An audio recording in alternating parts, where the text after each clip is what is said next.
Yo everyone, what's going on? Couriway here, and in this video, I speedran the new Minecraft 1.16 world record seed by Rainex.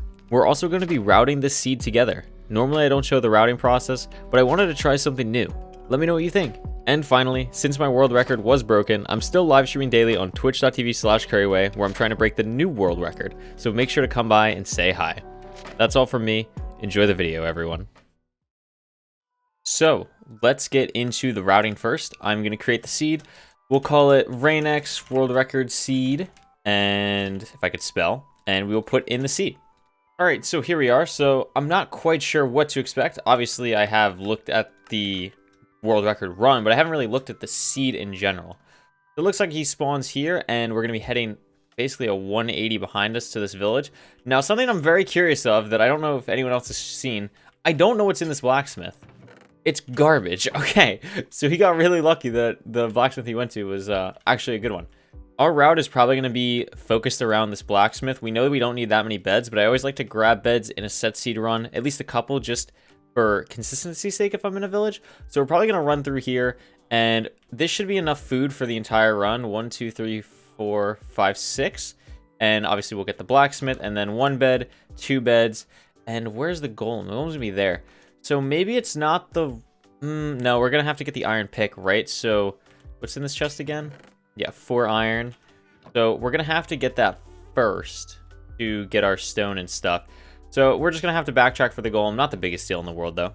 After that, though, we already know where we're going. We're going to be going all the way to this ruined portal. I don't see a lava pool anywhere else on this seed. I kind of did a quick look, but it doesn't look like anywhere else really makes sense. I think I just saw one all the way out there, but obviously this one is the closest thing. A nice completable portal. I believe the chest is here-ish. Yeah, so chest is going to be there. The sword is garbage, and then the boots are really nice. So we'll be taking the obsidian, we'll be taking the boots, and then we are going to need flint. So that is actually something really good to note. We are going to need flint. We will need to go to that gravel in the river. That is good to note. But with that being said, let's hop in the nether here. Let's actually see what the spawn point is, because I don't really know how we're going to route it from here. So this spawn is pretty awkward, right? We have our portal in a really odd position. There's no like clear way to go. Obviously, we know that the fortress is that way, and we probably want to go to the bastion first since the blind travel is already so good. So I think the game plan would be we want to build over this way. He does in his video, he comes up and then kind of boats over here. I think the game plan would be to go this way and probably just head straight to the bastion the same way that he does. Maybe bridge up here. Yeah, bridge up here, and then we'll be able to get to the bastion pretty easily. At this point, it's pretty self-explanatory what we need to do. Since it's a set seed, I probably won't be going for these gold blocks, and I already have 2 extra from the ruined portal anyway. So if we head up here, we should be able to see how many gold blocks are actually in this treasure. So obviously this is not the way that we route it, but we have 1. And then we have up here 2, 3. So 3 in total. That's it, really. 3 up here and then 1 down there. So 4, I can count. And then up here, we're going to have, so we're at 4, 5, 6, 7, plus the 2 that we already have is 9. And this would be 10. So 10 should be more than enough. And then 8 obsidian there or it's gonna be 6, and then string is actually pretty good. Last chest over here, yeah, we should be good. There's also a gold block there, so I'm not too worried about if we get screwed on trades. We should be able to make that up in other areas pretty easily. And then once we get our trades, we'll probably just drop down here and throw a pearl this way and head it on over to the fortress. So something really good to check in these set seed runs is actually to find where the blaze spawner is and where the nearest blaze spawner is, because it might make sense to actually come in this way instead of the way that Rainex came in on his run. Yeah, we have a blaze spawner right here. I can't see that not being the play. This is the one that he goes to and travels from, so maybe it just makes the most sense to go there. But even so, if we came in here, if I make that throw, that shouldn't be too hard of a throw to make, right? So let's say we pearled on over, we head here. If I just throw it at that netherrack, right, we should be good to go. Look at that, easy peasy. And then we can just head in here. The nice thing is that we'll be able to trigger this blaze spawner, which would be awesome. Get a free spawn just like that. We got 4 that time. Can I get that luck in the actual speedrun? But that'll be really nice, so we don't have to worry about our rod rates as much, so we'll be able to activate that. and then we can come down this way to the actual blaze spawner, and then our random portal will be right here. So here's our random portal. We can head on through. I think even though this is a random seed world record, we are still going to be not throwing the Eyes of Ender. And I think the reasoning for that is I want to see how fast I can run the seed regardless. And you all have already seen the seed done random. I think if I tried to run it randomly, it would be a bit too biased, and I don't want to do that. So yeah, I don't want to do that. We're still going to stick with not throwing the eyes. And that means that the stronghold is only going to be 106 blocks away. That is so absolutely insane. And it's basically, yeah, just straight this way. So we're going to do a couple pearl throws. And now it's just about finding the optimal spot to dig down. Looks like the portal room is right here. It's actually over a lava lake. That's super interesting. So we need to be careful not to hit that. It's actually a really, really crucial detail. So I probably want to head into the back part of it. So right here, what is... we have a really good indicator. Normally when I do these type of runs, I like to have an indicator of, okay, this is what I need to look for when I dig down. So this coal ore is going to be absolutely perfect. I will be able to just dig down on the block beforehand. And this should, I believe, have me miss the lava pool and also dig right into the stronghold room. Perfect. And I think that basically sums up the routing. Let me know if you enjoy the routing. I think this is a really cool thing. This run in particular was super easy to route because one, Rainex kind of already did it, and two, it's obviously an extremely good seed. It is the world record seed, so I don't have to worry too much about it being good or not. So if you like seeing this, definitely let me know with a comment down below. This was kind of a different thing for the start of the video, but anyway, enough of all that. It's time for me to actually run this seed and see what I can do. So now that we did all the routing, here's the actual run. I hope that doing the routing first kind of shows you the thought process that I have when I do these runs, and I hope it was informative to you. Anyway, here's the actual run that we're doing. This is probably my favorite run. I said that on the Hermitcraft run. Maybe I'm just getting better. A little, that'd be nice. But I'm really, really proud of how this seed went, and obviously it's a fantastic seed. It's the world record seed. It's going to be fast, but I wasn't expecting it to be this fast. So I'm super happy with the end result for this, and I hope you all are too. There's a couple things that changed just from the original routing to now. As you see an Enderman on the left, very cool. And there's a couple, like I said, there's a couple different things. Probably the biggest one in the beginning is that you'll see that I actually don't go for the golem. And I kind of had a realization while I was running this. I was like, wait, so I can make an iron pick. I don't need to make I don't have a lava pool to go to the nether through. I am going through a ruined portal. There's no lava. There's no need for a water bucket. The only reason I would want a water bucket is to play safe in like the end maybe. So I thought, why not just skip the golem? That's a nice time save, and it ended up working out here. I don't really need it. I probably realized this about halfway through my attempts.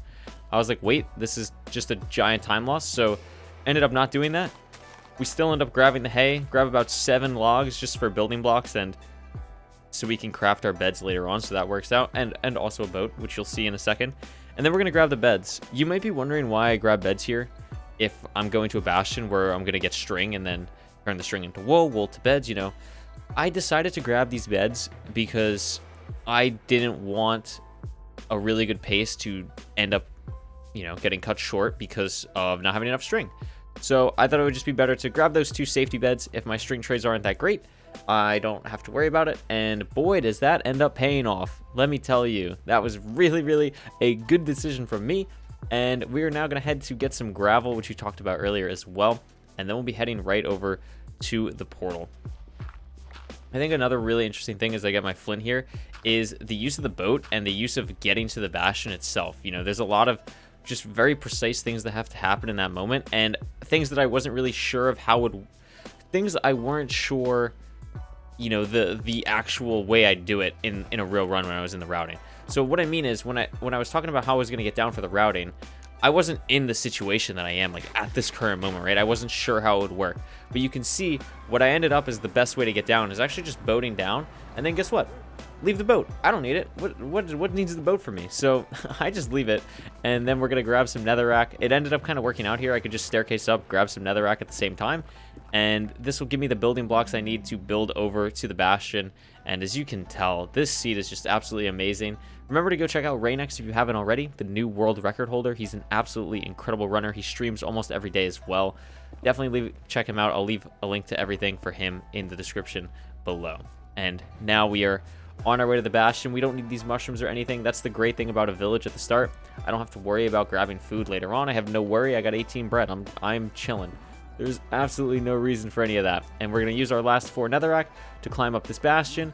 And boom, we are in. And we're actually going to be using an old route for the treasure. I'm not using the new route that Ranex used. And the main reason for that is this is just kind of more consistent with the gold that I had at the moment. You can do the other route, but I didn't want any kind of weird situations to happen. And I was much more comfortable with this route in the first place. So I was like, you know what? It probably makes sense to just go with this. Could have done this for practice for sure, but I've ended up learning the new route anyway after this video is getting posted or after this run was done. So I feel confident in it that I'll use it in future runs, but for the time being, it's whatever. It doesn't matter.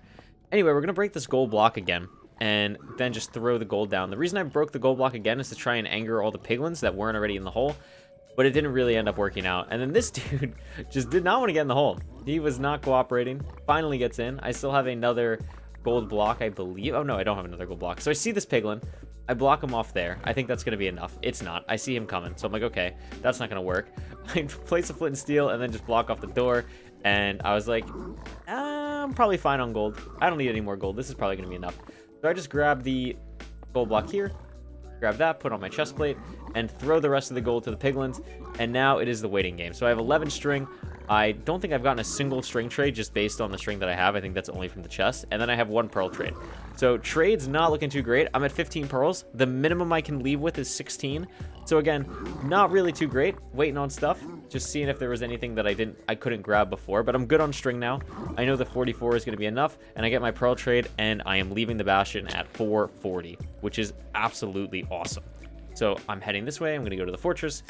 Drink a fire res, and this pearl throw was actually really, really fun. I'd like to brag about myself for a second. I never missed this pearl throw. I hit it every single time on my attempts. I was very happy about that because it seems like it's not that easy of a pearl throw, and I was kind of worried about messing it up, but I never did, so I was very happy about that. We're going to head on over to the second spawner, or the first spawner, I should say, just to trigger the blaze, and this works out really well because we're able to get some rods here, and I believe I start out going 2 for 2. I do. Really, really nice. And then I see these 2 blazes down here. I'm like, you know what? More free blazes. I'll take that anytime. So I decide to kill these as well. I don't believe that one drops, so I'm 2 for 3. And then this one drops 3 for 4, which is really nice. A lot of the runs in these attempts died at the blaze spawner, even though I tried to make it just as fast as possible and get blaze spawns other places. It's just the run killer. If it's not a double spawner, it's really, really hard if you don't have good blaze rods. But I actually get 5 here, so I believe I'm 5 for 7. I'm pretty sure I'm 5 for 7, which is really nice. I'm 5 for 8. I need 1 more blaze rod, and I get it. I'm 6 for 9. I'm like, this is perfect. And I'm building my portal at the 6-minute mark, which is insane. This was absolutely by far the best pace that I was on in any run, and I'm so happy that it ended up being the run that I complete. So now, as I said, this is where it looks more like a set seed than the random seed. I throw a pearl instantly while I craft my Eyes of Ender, and then I land in a tree and throw another pearl to get to where I'm going to be digging down. It's really nice. Only 2 pearl throws. Craft my wool. See that I have enough for 3 beds, which is perfect, right? We grabbed those 2 beds earlier from the village, so I have 5. 5 is enough beds that I feel super comfortable with. Well, not super comfortable, but that I could definitely get it done. And digging down at the spot I need to be at the 6:30 mark, which is awesome pace. Super, super awesome. And the only thing I have to do left now is fill in the portal, make sure I don't choke the 1 cycle, and get a crazy run. That was the goal. I decided to eat bread just to make sure I don't mess up too bad on anything. That iron ore was kind of like the point that I knew, like, okay, I'm getting close to the end portal. Might as well eat, make sure I don't get killed by silverfish or anything weird, just to be 100% safe. Entering the end at the 7-minute mark, and all I have to do is get the dragon down. Now, this end dimension is actually really odd. It's really not good for north-south ground perching strats, which is what I use here, but I decided to go for it anyway. I didn't want to risk towering up and missing it, so I was playing for a really fast perch here, and that's what I ended up getting. So I hope you enjoyed this run. I hope you enjoyed the routing. Sit back and relax as I am about to kill the Ender Dragon on the world record seed in 8 minutes. This run was absolutely awesome. I hope you enjoyed it as much as I did. Remember to leave a like and subscribe if you haven't already, and I will see you all again soon. Enjoy this 1 cycle.